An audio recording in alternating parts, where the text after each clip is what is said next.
Vamos aprender a raciocinar historicamente. Ouça um podcast do blog História Inteligente.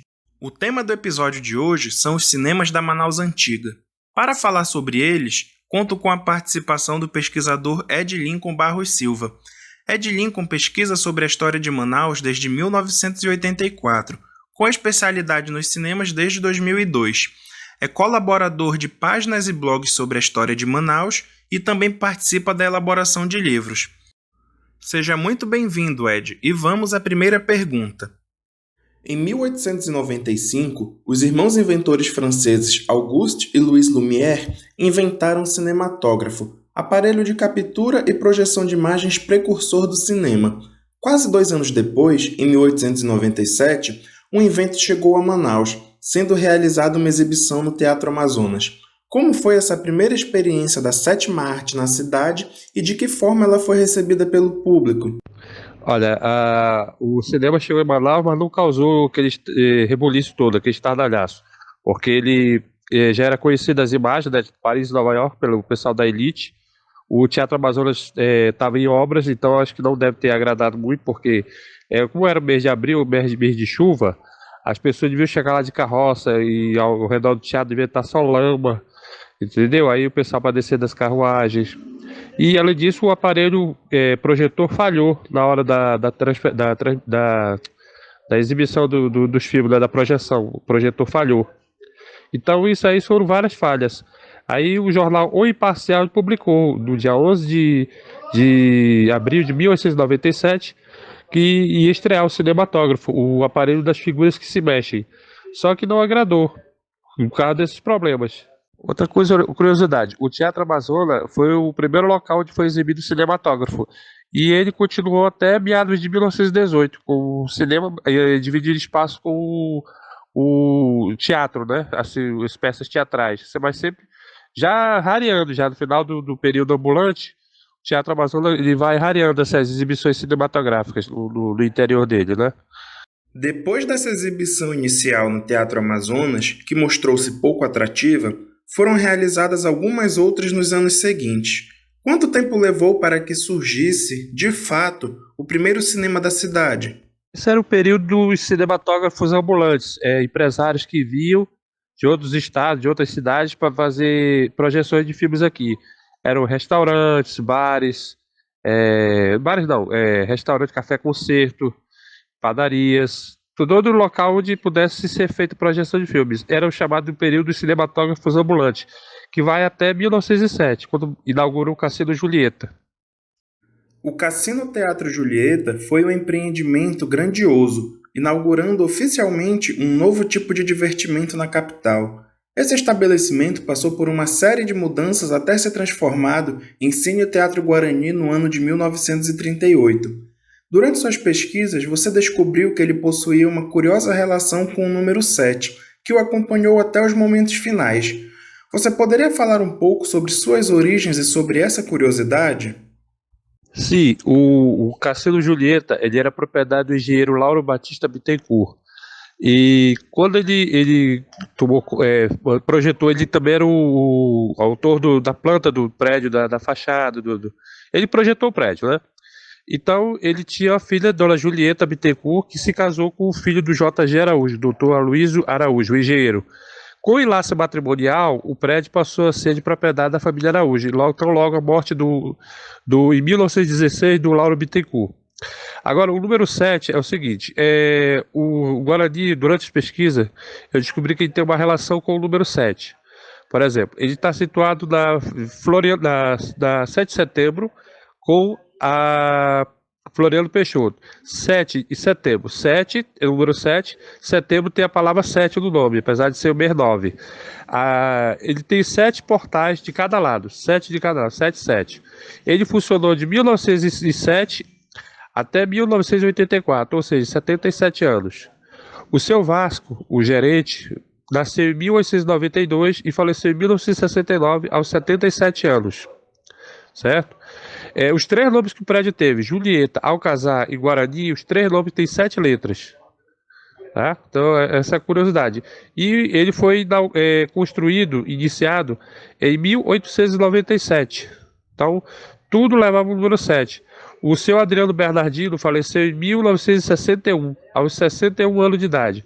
6 mais 1, 7. Aí a idade dele, 6 e 1, 7 também. 77. O ano é 1961, 77.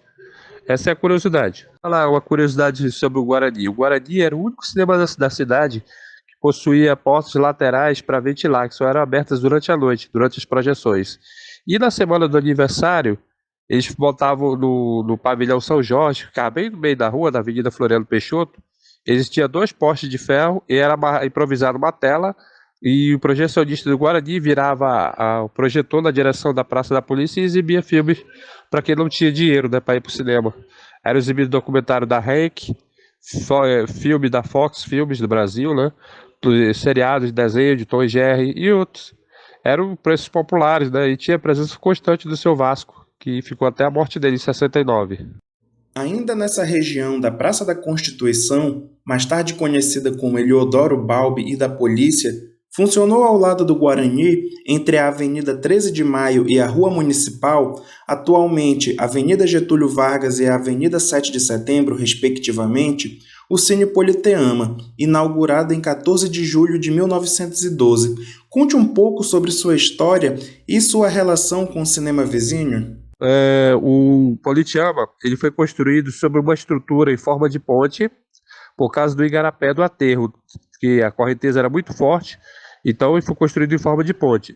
Segundo Mário Piranga Monteiro, no artigo de jornal de 1984, ele fala que as sereias foram colocadas na fachada porque o pessoal dizia que tinha muitas visagens, fantasmas e tal. Aí o construtor foi um português chamado Joaquim Nicolau Garcia, que ofereceu entrada grátis aos funcionários os empregados dele, né, os operários, que trabalharam na construção direitinho, seguindo as ordens dele, né?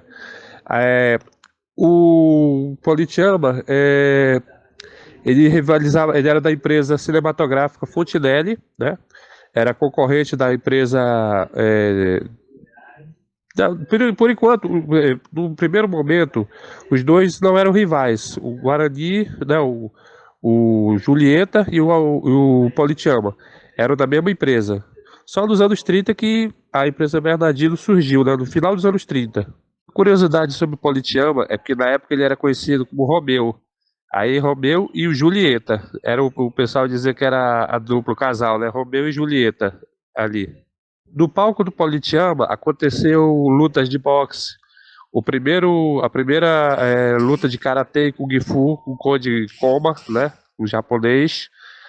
Teve cantores da Jovem Guarda, cantores da época das chanchadas, Oscarito teve lá. Outros cantores e artistas se apresentaram no palco do Politeama. Posteriormente ao surgimento do Cine Politeama, foi inaugurado em 1913, na Avenida Eduardo Ribeiro, esquina com a Rua Saldanha Marinho, o Cine Odeon. Pouco mais de 2 décadas mais tarde, ainda na Avenida Eduardo Ribeiro, surgiu em 1936 o Cine Avenida. A década de 1950 foi marcante para esses 2 estabelecimentos. Você poderia explicar por quê? Em 1952, o primeiro Cine Odeon, construído em estilo neoclássico, ele foi demolido parcialmente para ser reformado e ampliado. Ele foi adicionado um palco e ele foi o primeiro cinema a possuir ar-condicionado em plena década de 50, enquanto os outros só tinham ventiladores. Já o concorrente da empresa Bernardino, né, o Avenida, era conhecido como Cinema da Elite, por causa dos filmes que eram exibidos lá. Tinha a sessão das moças, geralmente era dia de sexta para sábado, tinha a presença da Dona Yaya, a esposa do Sr. Aurélio. A Dona Yaya, ela tinha uma característica, ela pintava o rosto, as maçãs do rosto de ruge e o batom vermelho, e usava sempre um vestido florido. Ela ficava na porta aliciando assim, as normalistas, né, do IEA para assistir os filmes. Aí chamava aquele que estava hesitante: olha, o filme é bom, é colorido, o filme tem legenda. Então, entendeu? Isso aí cativava o pessoal.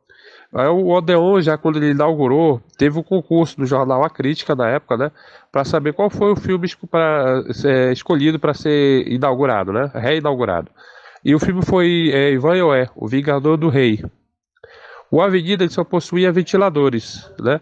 Não possuía ar-condicionado, só era ventiladores, e tinha um buraco debaixo da tela onde saía um vento que assanhava o cabelo dos frequentadores, principalmente das senhoritas. A região central da cidade, onde residia a classe média e estavam localizadas as principais empresas e repartições públicas, era bem servida de cinemas. Os subúrbios, e por subúrbios entende-se os bairros de São Raimundo, Aparecida, Educandos e Cachoeirinha, por outro lado, por muito tempo ficaram privados de melhoramentos. Quando surgiram os primeiros cinemas nessas áreas da cidade? O primeiro cinema construído fora do centro da cidade foi o Popular, né? Dia 14 de novembro de 1926. Era popular porque tinha os preços eram mais em conta, mais baratos, né? Tinha cadeiras que eram tipo cadeiras escolares, né? Onde cabiam 2 crianças ou 2 adultos. A tela era feita de saco de trigos emendados um no outro e ventiladores. E era frequentado praticamente só por moradores ali da redondeza, Boulevard, ali da Praça 14, ali era o chamado bairro da Alto Nazaré. Também teve o Cine Glória, em 1928, inaugurado lá. Só que eu não consegui achar o endereço dele. Eu sei que aparece no jornal. Cine Glória, apareceu o Ideal Cine Teatro em Aparecida, em 1926, 27. Não, 1928. E vai até o primeiro semestre de 1930. Teve também o Cine Paroquial, ao lado da igreja de São Raimundo, né? Propriedade da empresa Bernardino. Depois ele passou a ser da empresa Fontinelli. Teve o Ideal, propriedade da empresa Bernardino, inaugurado dia 25 de dezembro de 1941, propriedade da empresa Bernardino. E já era mais já o cinema que teve também sua fachada modificada com o passar dos anos, né? Uma fachada de alvenaria, que antes era bem simples a fachada, não tinha nenhum relevo, nenhum destaque. Aí depois, em 1950, foi construído o Cine Vitória em Educandos, mas inaugurado somente em 54, porque foi a instalação dos equipamentos de projeção demorou alguns anos para poder chegar em Manaus. Aí veio o técnico Mário Schneider, de São Paulo, para fazer a instalação. Aí teve na Cachoeirinha o Ipiranga, em 1959, inaugurado já, foi o maior cinema da cidade, né, com 1.500 lugares, apesar de eu achar que não tinha todos esses lugares, que não era tão grande assim. O último foi o Palace do Boulevard, em 1965, né, também, mas só que ele não causou grande sucesso, não sei porquê, talvez por estar situado numa esquina de uma rua, né, e não tinha lugar para estacionar carro, e ele não foi muito popular. E além disso, em 1966, um ano após a inauguração dele, o teto dele desabou totalmente em cima das cadeiras. Então ele ficou um ano parado, esse cinema. E durou só 8 anos, não teve grande sucesso não. Se fôssemos falar detalhadamente sobre cada cinema que existiu em Manaus, passaríamos vários dias produzindo esse episódio. Quais outras salas de exibição você pode citar, brevemente, que existiram na cidade? Teve também cinemas de curta duração, né? Teve o Cinema Olímpia, na Eduardo Ribeiro, esquina com a rua Quintino Bocaiúva, que durou apenas 15 dias. Ele foi inaugurado em 20 de julho de 1912, não foi em agosto e já tinha fechado. O Cinema Rio Negro também foi inaugurado em setembro, dia 1º de agosto de 1912, e quando foi em setembro ele já tinha fechado. Tinha também o Cinema Rio Branco, foi inaugurado dia 12 de março de 1912, quando foi em novembro, inexplicavelmente ele fechou. Não tinha, foi a leilão, todo o equipamento dele e a sala. Ele ficava na Rua Barroso. Aí no jornal não informa a localização dele. Como ocorre em toda forma de diversão, existia distinção de classes. Quais eram os cinemas considerados de elite e os considerados populares? O cinema de elite era o Avenida e o Odeon. O Odeon era chamado de a Pérola da Avenida. E o Avenida era o cinema da elite. Os do povão era o Guarani, o Popular, o Éden, que surgiu no final dos anos 40, em 1946, o Politeama, né, o Vitória, o Educandos. O Educandos também teve mais 2 cinemas que tiveram curta duração. O Cine Constantinópolis, que depois virou Cine Rex, né? E o Cine Rio Negro, Cine Teatro Rio Negro também, numa esquina, numa rua, também durou pouco. Era do Gonçalo Marreteiro. Gonçalo dos Santos, o Marreteiro. Falar de cinema e não citar o nome do cineasta português Silvino Santos é o mesmo que nada. Pioneiro em filmagem sobre a região, produziu trabalhos primorosos, destacando-se o clássico No País das Amazonas, de 1921. Qual foi a sua importância para o desenvolvimento do cinema na região? Ele filmou tribos que até então ninguém conhecia, filmou a cidade, fotografou também, né? Os filmes deles eram exibidos no Politeama, como o Índios, o Itoto, no Rio Putumayo, né? Esse famoso Do País das Amazonas, filmado em 1921, o longa-metragem, que é o filme dele mais conhecido. Ele exibiu também no Politeama, que de certa forma tinha uma certa relação com a família do J.G. Araújo, né? E ele contribuiu, ele filmou mais assim a vida pessoal, né, da família Araújo, mas ele também deixou alguns longa-metragens, inclusive alguns coloridos, né, feitos já no final dos anos 40 para início dos anos 50. Ele só foi redescoberto e passou a se viver como um simples funcionário da empresa J.G. Araújo. Somente em 1969, durante o Festival Norte de Cinema Brasileiro, é que foi dada a devida importância a ele. Quando foi localizado, ele ali perto do Teatro Chaminé, que ele morava ali, né? Morava não, o escritório dele era lá, né? Ele morava ao lado do Cine Eden, junto com a família dele. E aí fizeram uma homenagem para ele. E no palco do Cine Odeon, um ano antes da morte dele, onde ele procurou dizer que o cinema brasileiro era muito melhor e maior do que o cinema americano. E aí foi para casa, recebeu um troféu, foi para casa, aplaudido, e morreu um ano depois.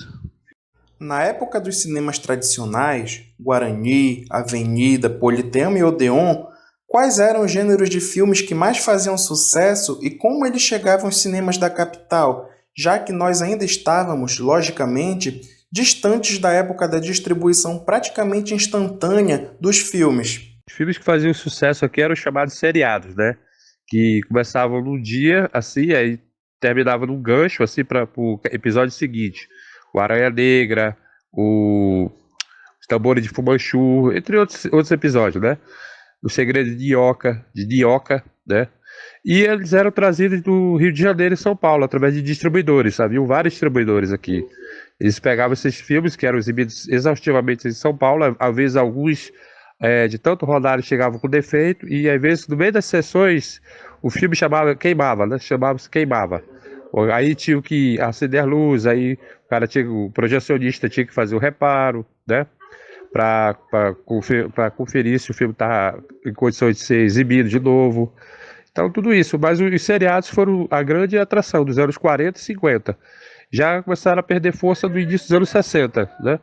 O filme ele levava alguns anos para ser exibido, até a década de 80, não, até a década de 70. Por exemplo, o filme O Exorcista é de 1973, só foi exibido em Manaus em 1977. Já em 80, já o Joaquim Marinho acabou com esse negócio. Ele procurava trazer os filmes, tão logo eram produzidos, eram exibidos no mesmo ano, se possível. Os cinemas de rua chegaram às décadas de 1970 e 80, dando seus últimos sopros de vida.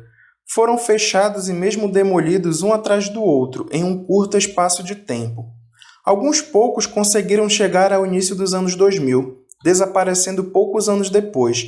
Quais fatores foram determinantes para o fim dos cinemas tradicionais e quais as reações da população manauara diante do encerramento dessas salas de exibição?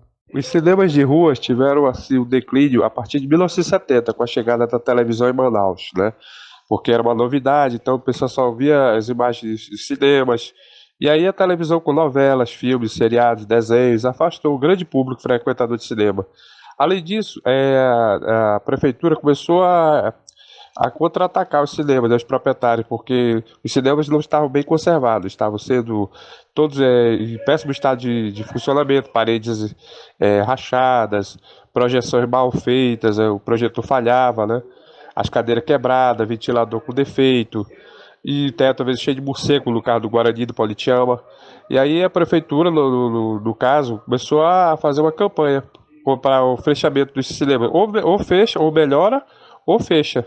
Que a partir de 73 só fica funcionando o Guarani e o Ipiranga, que foram parcialmente reformados, né? O Guarani recebeu só a pintura na fachada, invernização das cadeiras e ajeitaram o telhado, que estava cheio de morcego. A partir os outros cinemas foram fechando, um a um. Fechou em 72, fechou o Ideal, em São Raimundo, da empresa Bernardino, E o popular da empresa Fontinelli, que já não era mais da Fontinelli, esse do Severino Ribeiro, né, que estava arrendado para ele, a sala da Fontinelli, né? Que a Fontinelli se retirou em 1963, abandonou o mercado exibidor de cinema em Manaus. Aí ele arrenda para o Severino Ribeiro. Aí quando foi em 73, o Severino quis reformar as salas, porque não era dele, né? Eram arrendadas para ele, alugadas. E aí ele pegou e se retirou de Manaus. E aí os cinemas foram fechando, um a um. Fechou o Ideal em São Raimundo, fechou o Popular, fechou o Vitória Educandos, fechou o Éden, fechou, mas reabriu no ano seguinte como Cine Veneza, arrendado para a empresa Bernardino. E os cinemas, para continuarem sobrevivendo, começaram a passar filmes que não eram exibidos na TV, como as pornôs chanchadas e os filmes de karatê. E o Guarani ficou especialista nisso, só era exibido karatê, kung fu e filmes pornográficos, né? As chamadas pornôs chanchadas da época. O que decretou o fim dos cinemas de rua foi a inauguração do Cinemark, né? Com equipamentos melhores de projeção, estacionamento, melhores filmes, né? Então foi o golpe de morte dele, né? Infelizmente ele não pôde concorrer mais. Alguns cinemas tiveram que se readaptar, né? À nova realidade, né? O Ipiranga tentou se readaptar no início de 1980, com o reformado, né? Aí foi reduzido o número de lugares, que era 1.500 para só 500 lugares. Botaram salão de fumantes, mas nada disso adiantou. E acabou encerrando a carreira de forma assim triste, né? Exibindo filmes pornográficos também. A empresa Bernardino, ela ficou em 89 somente com o Studio Center. Era uma sala de cinema que funcionava no segundo andar do Shopping Manaus Shopping Center. Foi também quando ele encerrou o ano de 89, encerrou as atividades de vez da empresa Bernardino. Encerrou o Studio Center e encerrou também as atividades da empresa Bernardino. Em sua opinião, enquanto pesquisador e admirador dos cinemas, qual ou quais as diferenças entre os cinemas de 30 ou 40 anos atrás e os cinemas dos dias de hoje? Hoje o cinema não é tão atraente porque, cara, da internet, né, do YouTube, você baixa os filmes, mas antigamente tinha mais emoção ir ao cinema. Você ia para ver o filme, ia para namorar, ia para encontrar os amigos. E era até um status social, né? Você ir no cinema, você ia com a roupa domingueira ou de semana. Todo cinema era bom. Hoje, os cinemas são números.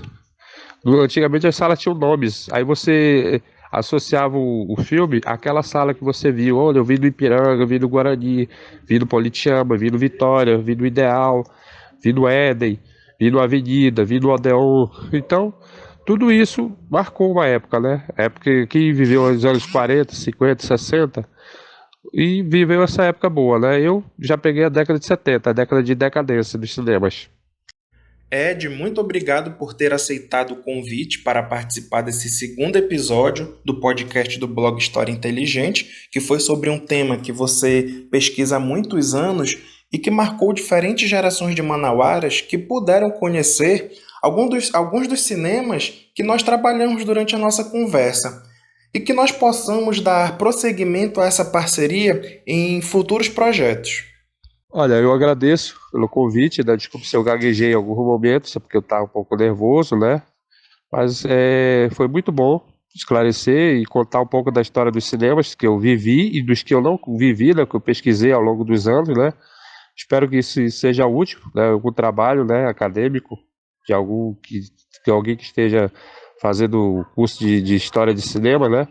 Espero que isso seja útil. Eu agradeço a você, Fábio, pela escolha, né, do tema e por ter me escolhido para ser o entrevistado, né? Muito obrigado. Eu agradeço de coração e sucesso para você nas suas pesquisas também.